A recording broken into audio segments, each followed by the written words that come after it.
Okay, you guys, I just finished cutting that area, and this big field right here with the GF 1800. I got the universal seat on. That back there, I'll tell you what, is really rough. They didn't landscape that at all. They just kind of pulled something over it. There's truck tracks that were stuck in there and everything. That is about 80% landscaped. This is about 65% to 70% landscaped, and it's rougher than hell too, but not as bad as that. And I'm going to tell you why I speed up my cut time by about 12 minutes. Okay, let's show you why. Because of that right there.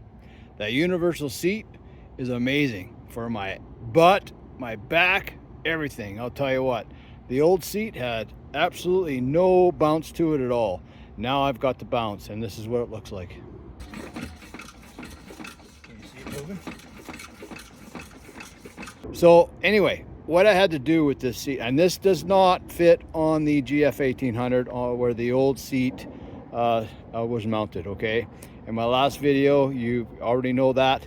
But what I did when I got it home is these two back bolts back here, I put a 1.5 inch plate underneath here and bolted it underneath. And then on the front, because it's just tin underneath here, right? So on the front, I put a 6x8 plate underneath here. And then I put these two bolts back here where they give you some bolts for like a toolbox and stuff.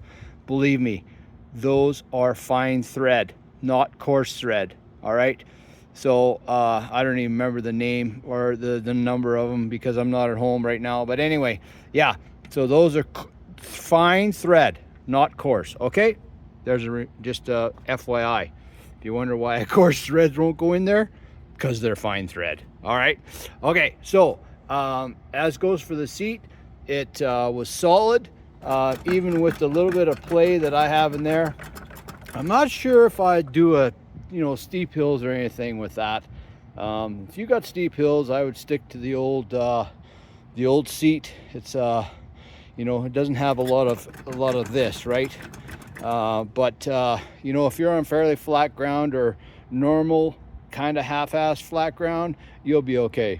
All right. Now to adjust that, obviously, if you're a heavier guy, you're going to turn that to the right to make the springs tighter. If you're a lighter guy, you're going to turn it left to make your springs looser, so you got more bounce. And underneath there, your springs are right in here, and you can adjust your back right there. And I think I've already showed you. No, I haven't showed you. I'm going to show you what I did with the safety switch that's underneath the old seat. Okay, now the sensor that was underneath here, which is the original seat. Now there's a safety switch right there, and it hooks up right there. Now what I did is I had two holes already drilled in here for another attachment that got taken off, and I used those two bolts to put a piece of wood, and that's cedar, so it won't rot and everything like that. And then I mounted that, drilled a hole, jigsawed a hole, big hole in there, and 3 inches or whatever it was. Drilled some holes in here and mounted that to there, and it works perfect. That came with that, so I put it on there so the cord is up and out of the way of touching the metal here. But all in all, oh yeah, I put the original Kubota seat cover on it. That thing is 15 years old. Look at the shape of that. It's always been inside, right? The only problem with this seat is I can't lift it forward like the old one. The old ones you can lift forward like this, and so they don't get wet or whatever. But hey, the only time it's really gonna get wet is if you're outside in the rain and leave it out there, or wintertime, and it's gonna get wet on you if you're not sitting on it, and you can't flip it up like that if you gotta shovel some snow or something or whatever, right? So, but we'll live with that. I might go back to the old seat in the winter. I haven't decided yet, because I don't have really rough ground. I got, pavement and sidewalks and stuff. So I might just switch it back out. I don't need to switch this. Just take those bolts out, take the plates out, put the old seat back in where it was before, and off you go. I'd have that fixed up in about 10 minutes. But all in all, there you go. You guys decide what you got to do. There's a link in the description for that seat right there. And if you guys want to rig it up like that, you can. And this, like I said, this Kubota is about 15 years old. So, you know, it's the model, what is this model?